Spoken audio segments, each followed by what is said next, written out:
വയനാട് പുൽപ്പള്ളിയിൽ കടുവയാക്രമണത്തിൽ ഒരാൾ കൊല്ലപ്പെട്ടു. കാപ്പി സെറ്റ് ചെത്തിമറ്റം പ്രദേശത്താണ് സംഭവം.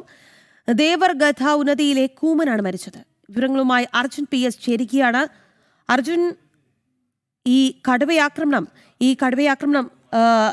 ഒരാൾക്ക് മരണം സംഭവിച്ചിട്ടുണ്ട്. എന്താണ് നിലവിലെ സ്ഥിതി? ഒപ്പം തന്നെ ഇവിടെ സ്ഥിരമായി കടുവയുടെ ഭീഷണിയുള്ള പ്രദേശമാണോ? മറ്റു വിവരങ്ങൾ കൂടി. ഇന്ന് രാവിലെയാണ് ഇത്തരത്തിലുള്ള ഒരു സംഭവം ഉണ്ടായിട്ടുള്ളത്. അതായത് ഇന്ന് രാവിലെ ഈ കൂമൻ എന്ന് പറയുന്ന ആൾ, അതായത് കൂമൻ എന്ന മാരൻ 70 വയസ്സാണ്. ഇദ്ദേഹം രാവിലെ പുഴവക്കത്ത് നിൽക്കുകയായിരുന്നു. ആ സമയത്താണ് കടുവ പെട്ടെന്ന് ചാടി വരികയും തുടർന്ന് ഇയാൾ പിടിക്കുകയും പിന്നീട് കാട്ടിലേക്ക് വലിച്ചിഴച്ച് കൊണ്ടുപോകുന്ന ഒരു സാഹചര്യം ഉണ്ടായത്. തുടർന്ന് പിന്നീട് സമീപത്തുള്ള ആളുകാർ ചെന്ന് പരിശോധിക്കുകയാണ് ഇദ്ദേഹത്തെ മരിച്ച നിലയിൽ കണ്ടെത്തിയത്. എന്നാൽ തന്നെയും വലിയ പ്രതിഷേധമാണ് ഈ പ്രദേശത്തുള്ളത്.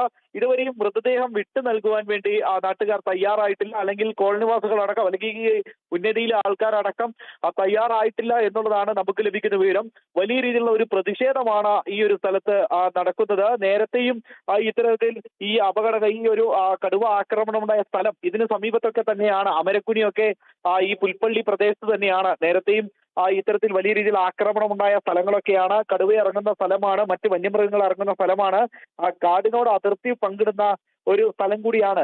ഇത് നിരന്തരമായി കൊണ്ടിരിക്കുകയാണ്. കഴിഞ്ഞ ആഴ്ചയാണ് ഇത്തരത്തിൽ നമ്മൾ മറ്റൊരു കടുവയായ ഈ കാട് കയറുന്ന ഒരു സാഹചര്യം, അതായത് കാടിൽ നിറക്കി നാട്ടിലേക്ക് ഇറങ്ങുകയും പിന്നീട് വനംവകുപ്പ് പ്രതിരോധിച്ച് അത് പിന്നീട് കാട്ടിലേക്ക് കയറുന്ന ഒരു സാഹചര്യം ഉണ്ടാകുന്നത്.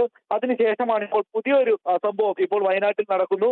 അതായത് വീണ്ടും ഒരാളെ കടുവ ആക്രമിച്ച് കൊല്ലുന്ന ഒരു സാഹചര്യം ഉണ്ടാകുന്നു. കഴിഞ്ഞ 2 വർഷങ്ങൾക്ക് മുൻപാണ് ഇത്തരത്തിൽ ഒരാളെ പഞ്ചാരക്കൊല്ലിയിൽ ഒരു സ്ത്രീയെ കടുവ കൊല്ലുന്ന സാഹചര്യം ഉണ്ടായത്. അന്നൊക്കെ തന്നെ ഇത്തരത്തിലുള്ള സാഹചര്യം ഇനി ഇല്ലാതിരിക്കാൻ ശ്രമിക്കുമെന്നും അതുപോലെ തന്നെ ഇനി കടുവയുടെ ആക്രമണം അല്ലെങ്കിൽ വന്യജീവി ആക്രമണം ഉണ്ടാകില്ല എന്നുള്ള ഉറപ്പ് നൽകുമ്പോഴും വീണ്ടും ഓരോരുത്തരെയായി ഇങ്ങനെ വന്യജീവിയുടെ ആക്രമണത്തിൽ നഷ്ടപ്പെട്ടുകൊണ്ടിരിക്കുകയാണ് വയനാട് ജനത.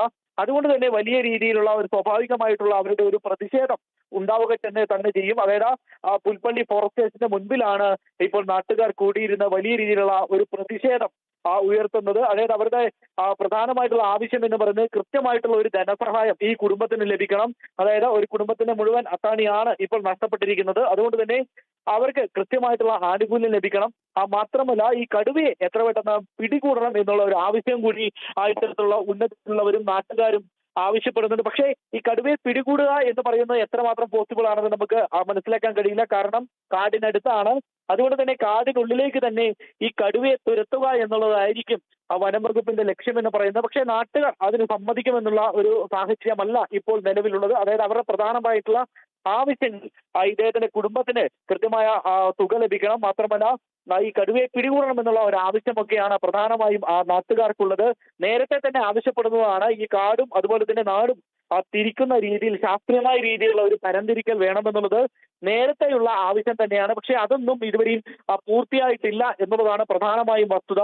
പ്രത്യേകിച്ച് ഈ ഫെൻസിംഗ് രീതികളൊക്കെ, ആനയൊക്കെ ഈ ഇപ്പുറത്തേക്ക് ഇറങ്ങാതിരിക്കുവാനുള്ള ഫെൻസിംഗ് രീതികൾ അവലംബിക്കുന്നത് പോലെ ഈ കടുവ ഈ നാട്ടിലേക്ക് വരാതിരിക്കുവാൻ വലിയ മതിലുകൾ സ്ഥാപിക്കണം. അതായത് കടുവ ഇറങ്ങാൻ സാധ്യതയുള്ള സ്ഥലങ്ങളിൽ വലിയ മതിലുകൾ വെച്ച് നാടിനെയും കാടിനെയും തിരിക്കുന്ന ഒരു സാഹചര്യമുണ്ട്. അത്തരത്തിൽ ഈ ഒരു നാടിനെയും കാടിനെ വേർതിരിക്കണം എന്നുള്ള ഒരു ആവശ്യമൊക്കെ നേരത്തെ തന്നെ ഉയർന്നു വന്നതാണ്. പക്ഷേ യാതൊരു വിധത്തിലും ഇതുവരെയും അത്തരത്തിലുള്ള നടപടികളും ഉണ്ടായിട്ടില്ല എന്നുള്ളതാണ് പ്രധാനമായിട്ടുള്ള ഒരു വസ്തുത എന്ന് പറയുന്നത്. ഇതിനാൽ തന്നെയും വലിയ പ്രതിഷേധം ഇപ്പോഴും അരങ്ങേറിക്കൊണ്ടിരിക്കുകയാണ്. വനം വകുപ്പ് പെട്ടെന്ന് തന്നെ ഇതിനുള്ള തുടർ നടപടികൾ ആരംഭിക്കുമെന്നുള്ള ഒരു ഉറപ്പ് ഇവർക്ക് നൽകിയിട്ടുണ്ടെങ്കിലും പക്ഷെ അതൊന്നും പോരാ. പെട്ടെന്ന് തന്നെ തങ്ങൾക്ക് ഇതിനുള്ള പരിഹാരം, അതായത് ഓരോ തവണ ആളുകൾ കൊല്ലപ്പെടുമ്പോഴും അവർക്ക് തുക നൽകിയത് കൊണ്ട് കാര്യമില്ല. ഇനി ഒരിക്കലും ഇത്തരത്തിലുള്ള ഒരു ആക്രമണം ഉണ്ടാകാതിരിക്കണം, മറ്റൊരാളുടെ ജീവൻ നഷ്ടപ്പെടാതിരിക്കണം എന്നുള്ളതാണ് പ്രധാനമായും നാട്ടുകാർ ആവശ്യപ്പെടുന്നത്. മാത്രമല്ല ഇതിനു മുൻപ് തന്നെ നേരത്തെ തന്നെ ഈ പ്രദേശങ്ങളിലൊക്കെ കടുവ ഇറങ്ങിയിരുന്നു, അതുപോലെ തന്നെ വന്യമൃഗങ്ങൾ ഇറങ്ങിയിരുന്നു. പക്ഷേ യാതൊരു വിധത്തിലുള്ള നടപടിയും ആ സമയത്ത് എടുത്തിരുന്നില്ല. പുൽപ്പള്ളിയിൽ തന്നെയാണ് നമുക്ക് ഓരോ തവണയും വന്യമൃഗങ്ങൾ ഇറങ്ങിക്കൊണ്ടിരിക്കുന്ന പ്രദേശം കൂടിയാണ് ഈ പുൽപ്പള്ളി. ഈ പ്രദേശം ദേവർഗത്ത എന്ന് പറയുന്ന ഈ കോളനിയൊക്കെ അടങ്ങുന്ന പ്രദേശങ്ങൾ അത് ഈ ഒരു കാടിനോട് അതിർത്തി ചേർന്ന് കിടക്കുന്ന ഒരു ഗ്രാമമാണ്.